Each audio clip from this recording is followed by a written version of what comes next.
Nila sip-sip sa China na tuwang-tuwa, sumisigaw. Tuwang-tuwa pagka yung ating mga coast guard ay binobomba ng mga malalaking barko. Hindi po sila sumasang-ayon sa mga ginagawa. Yan mga idol, ipapakita po natin itong video na aktual na nagsasalita dito si PBBM na yung mga tao nagsisigaw sa kanyang rally dito sa Carmen Davao del Norte. Kasi marami pong nagsasabi dito mga idol, ito mga nagko-comment dito sa yung unang vlog po natin na yung ginagawa po daw natin na video, hindi daw po totoo yun.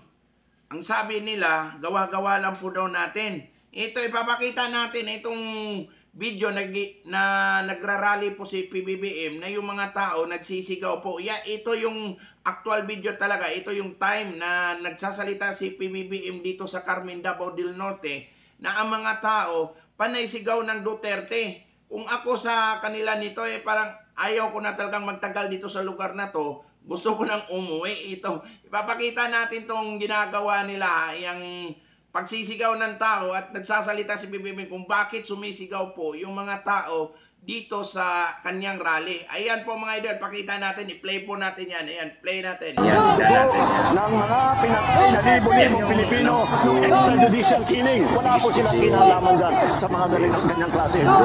Wala sa kanila ang kasabwat sa pagbubulsa ng sako-sakong pera at pinagsamantalahan ang pandemya at nagbulsa ng maraming pera. Pinabayaan na lang na yung ating mga kababayan ay magkasakit o mamatay. Mula rin sa kanila sip-sip sa China na tuwang-tuwa, sumisigaw.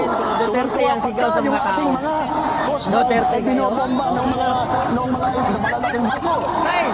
Hindi po sila sumasang-ayon sa mga ginagawa ng ating mangingisda para at ninanakaw ang kanilang huli. Yung sila pinaglaban po namin yan. Wala sa kanila ang nagtataguyod ng mga sentro ng krimen, sentro ng pagpapalapastanan ng mga kababaihan. Wala po sa kanilang kinalaman yung iwagang pogo na ang daming problemang binigay sa atin, ang daming sinaktan na ating mga kababayan. Tayo ngayon ay kumaharap sa ating tinitignan po natin kung saan ang tutunguhan ng Pilipinas. Yan po ang halaga nitong eleksyon po na ito. Ang mahalaga ang eleksyon na ito, guys. Naka-vlog me, di good me. Hindi mabuggan. Anak ko sulit. Oh, begini ko lang. Pagpapalot ni. Pasama ni, pasudlan ta. Linya, pagpapalot ta. Hey! Asan?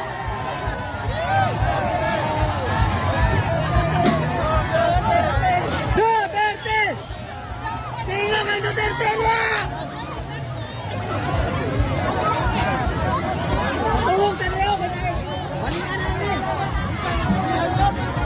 Oh, Duterte!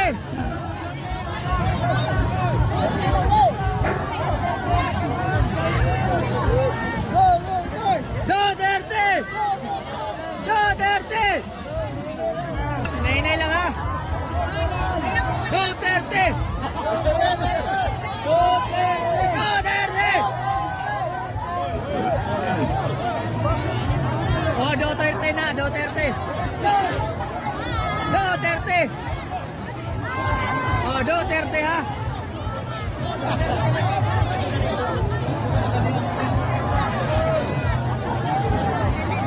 Duterte! O ayan ha, kitang-kita ninyo ha. Ayan mga Team Sinusuka vlogger. Ayan nakikita ninyo yan. Alam talaga ninyo kung ano ang nangyari dito sa Carmen Davao del Norte. Kung ano yung ginagawa ng mga tao at alam ninyo na nagsisigaw yung mga tao dyan sa labas ng Duterte kahit na nandun nagsasalita yung mga kapartido ninyo, yung mga Team Sinusuka kahit nandun sa ibabaw, yung mga tao sa labas nagsisigaw. Alam naman ninyo yon eh. Tapos sasabihin ninyo sa amin na gawa-gawa namin video.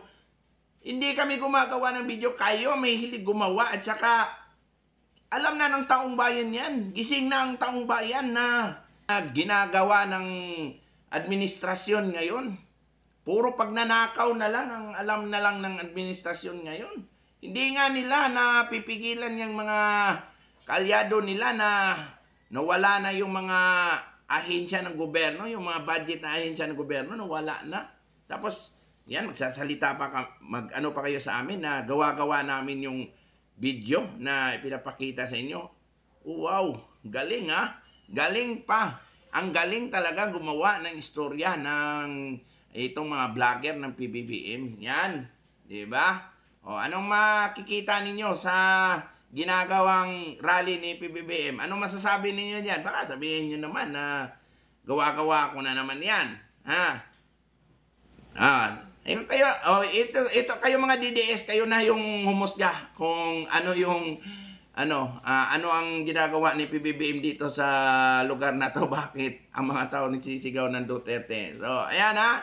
O, bahala na kayo. Abangan nyo yung next natin video para mas lalo kayong manggigigil, kayong mga vlogger ng PBBM. Manggigigil kayo lagi sa akin kasi ayan, pinapakita ko yung mga video na nangyayari dito sa Mindanao. Diba? Ayan.